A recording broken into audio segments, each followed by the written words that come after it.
दोस्तों, चलिए शुरू करते हैं एक कहानी भूतिया खेत। दिल को छू जाने वाली कहानी है, हॉरर स्टोरी। कहानी को शुरू से अंत तक जरूर सुनना।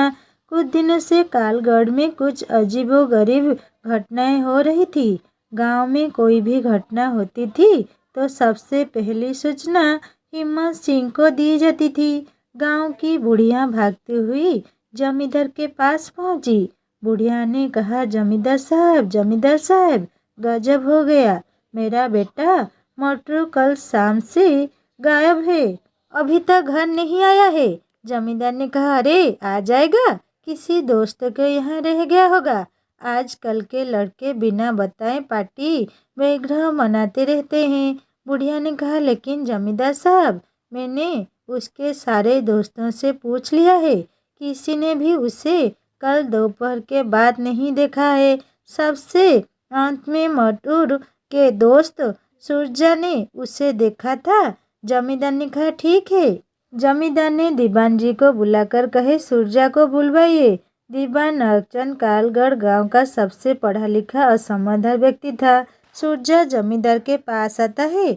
जमींदार ने कहा, बताओ सूरजा, तुमने मटरू को सबसे अंतिम में कहाँ देखा था? सूरजा ने कहा, जमींदार साहब, कल मटरू मुझे शाम 5 बजे शमशान के बगल में गन्ने की खेत की ओर जाते हुए मिला था। जमींदार ने कहा, उस तरफ तो कोई जाता नहीं, वहां जाने के लिए तो मैंने पूरे गांव को मना कर रखा है। सूरजा ने कहा, जी जमींदार साहब, मैंने उसे याद भी दिलाया कि उधर जाना मना है, लेकिन वह बोल रहा था कि उसका कुत्ता मोती इधर ही भागता आया है और फिर वह गन्ने के खेत में चला गया।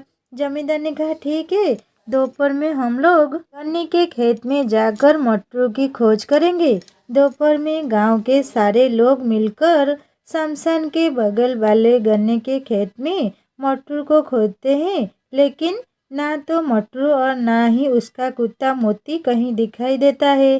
शाम ढलने से पहले वहां से जमींदार सभी लोगों को निकल जाने के लिए बोलता है, क्योंकि कालगढ़ के लोगों का मानना है कि शाम ढलने के बाद उस गन्ने के खेत में भूत प्रेत का बहाव होता है। अभी तक कालगढ़ के करीब 28 लोग उस गन्ने के खेत में लापता हो चुके थे। कई बार इस गन्ने के खेत को काटा भी गया, लेकिन अगली सुबह फिर उसमें गन्ने का खेत पाया जाता।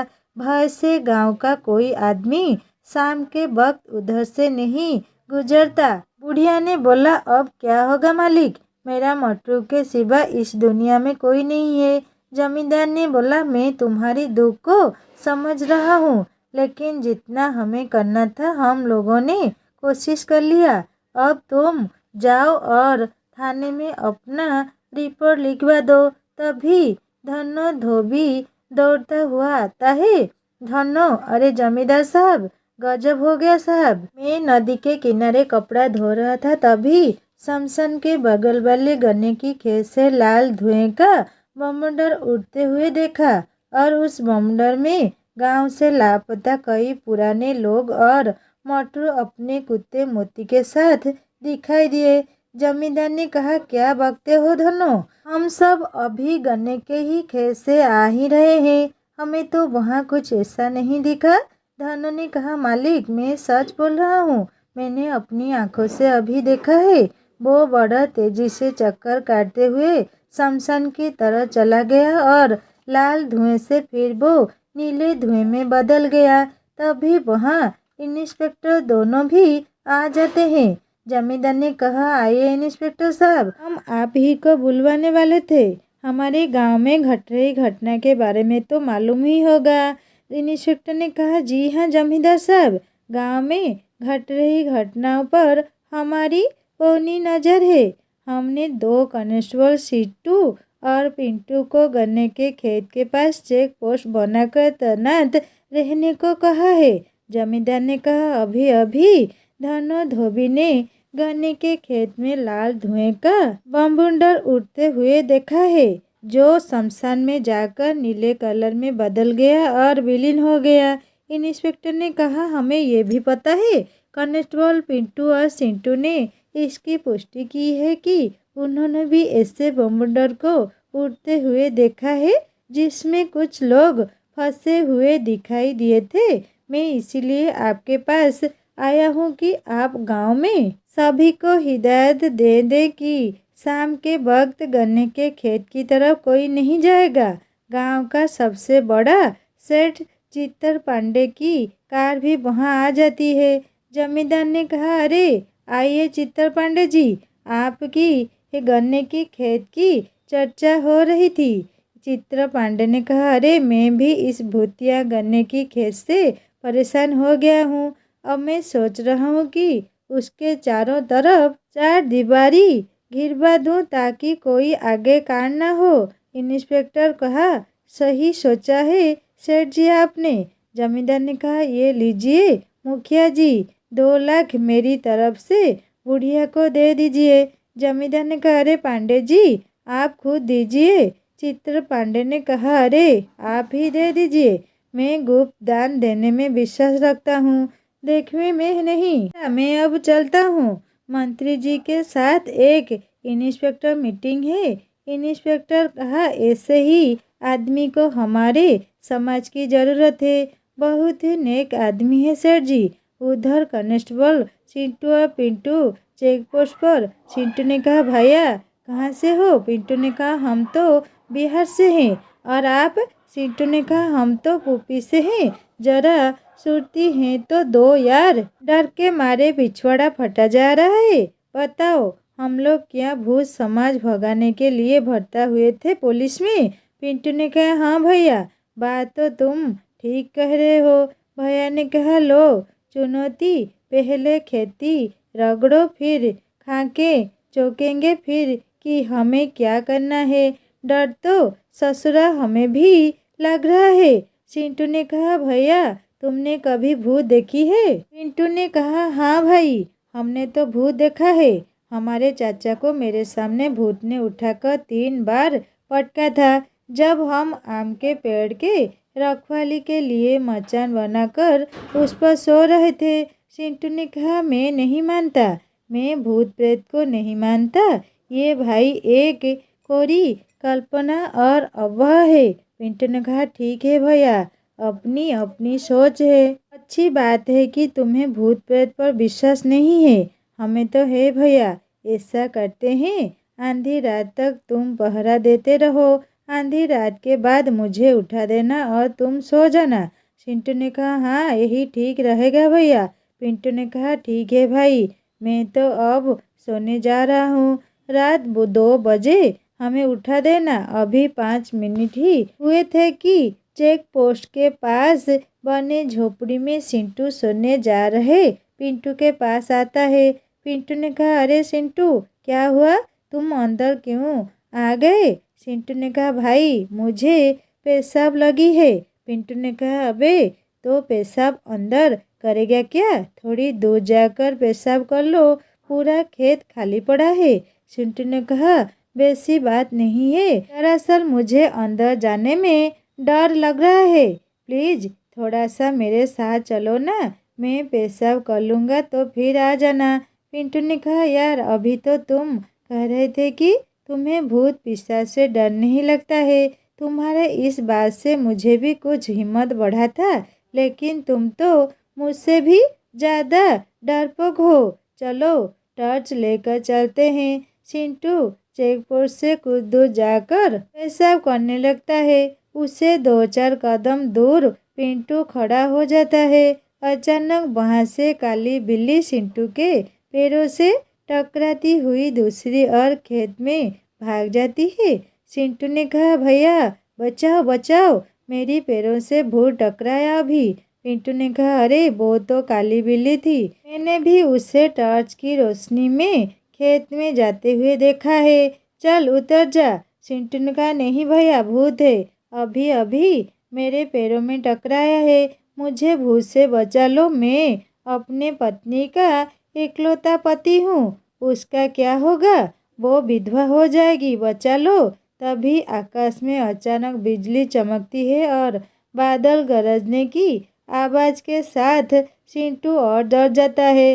चिंटू ने कहा, वह भूत भूत है। पिंटू ने कहा, अरे उतर उतर, मुझ पर क्यों दिया मुत, सारा वर्दी खराब कर दी तूने, चल झोपड़ी के अंदर चल। चिंटू ने कहा, सॉरी भैया। वो बादल की आवाज़ और डर से मारे सुसु निकल गई।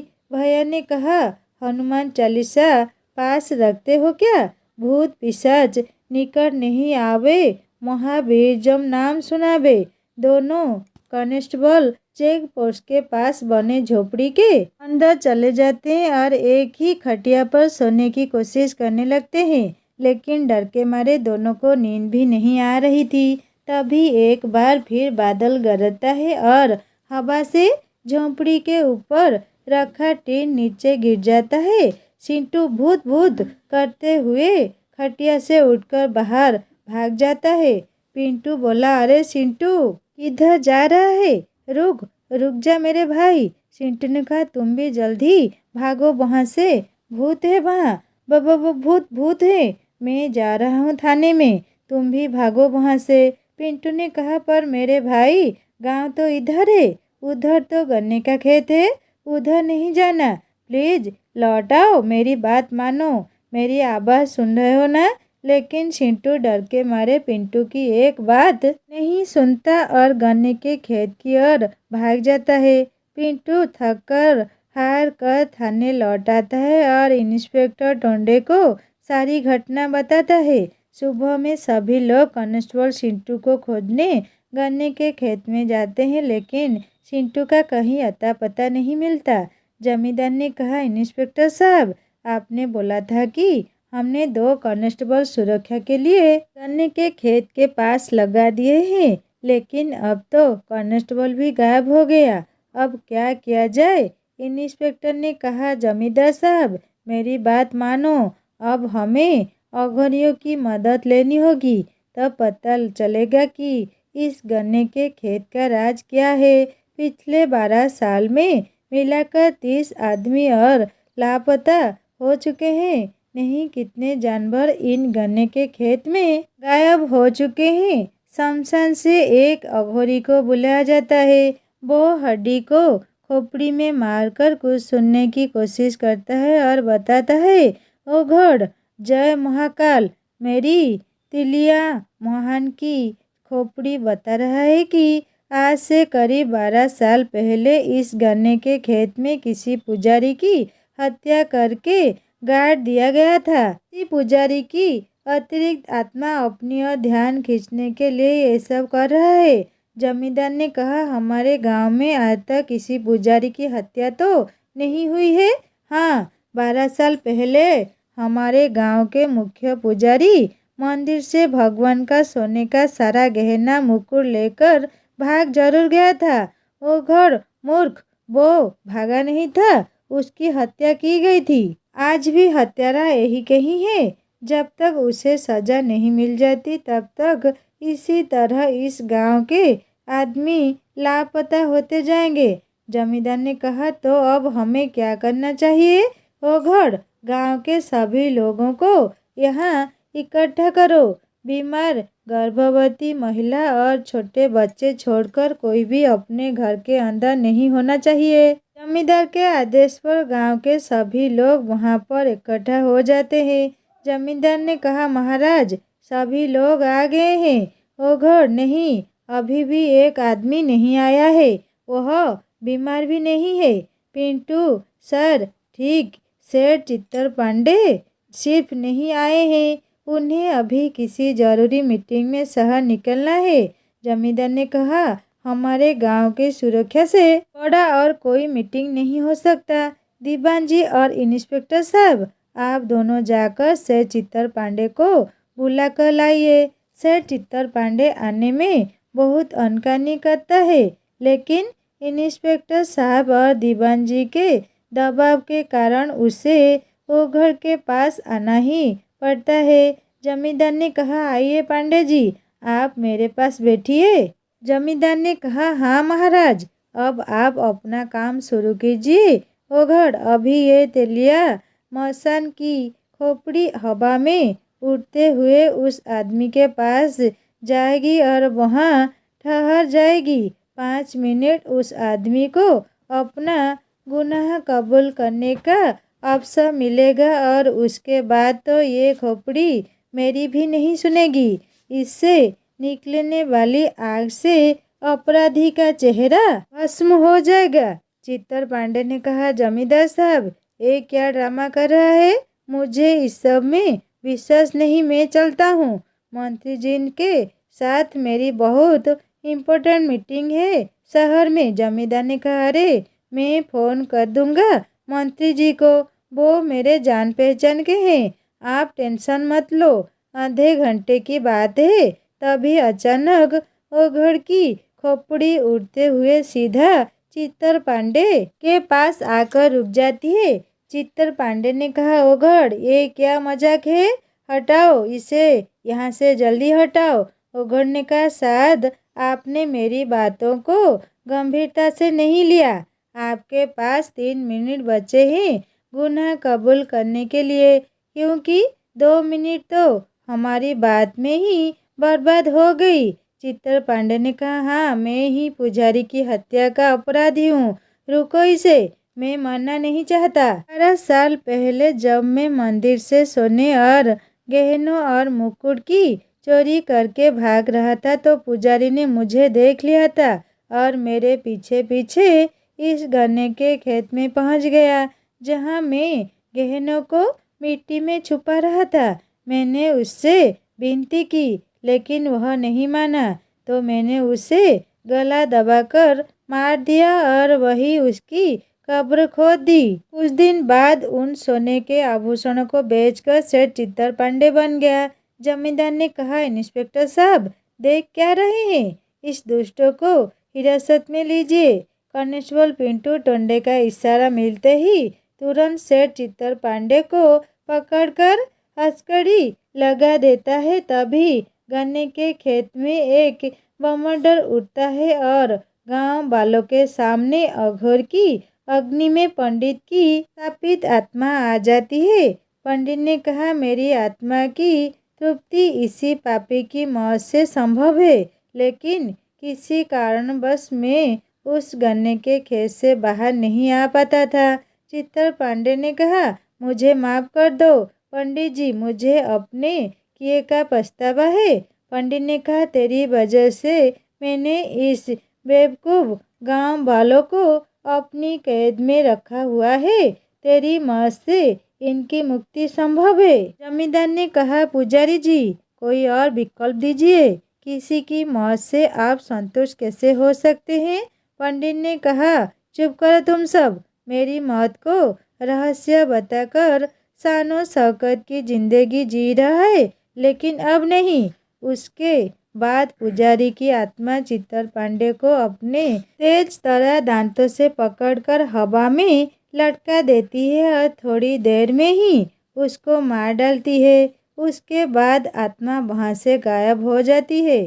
पंडित ने मुक्ति मुक्ति एक के बाद एक करके 30 आदमी और कई मवेशी उड़ते हुए आकर ओघड़ के पास गिरते हैं और सभी सुरक्षित अपने अपने परिजनों से मिल जाते हैं। ओघड़ के कहने पर उस गन्ने के खेत को जलाकर पुजारी जी की याद में एक बड़ा सा मंदिर बनवा दिया जाता है। दोस्तों, ये भूतिया कहानी आपको कैसी लगी मुझे ज़रूर कमेंट करके बताएगा। कहानी को पूरा पढ़ने के लिए शुक्रिया। कहानी अच्छा लगे तो लाइक करना, दोस्तों से शेयर करना और सब्सक्राइब करके बेल आइकन दबा देना। जल्दी और एक कहानी लेकर आऊँगा। नमस्ते।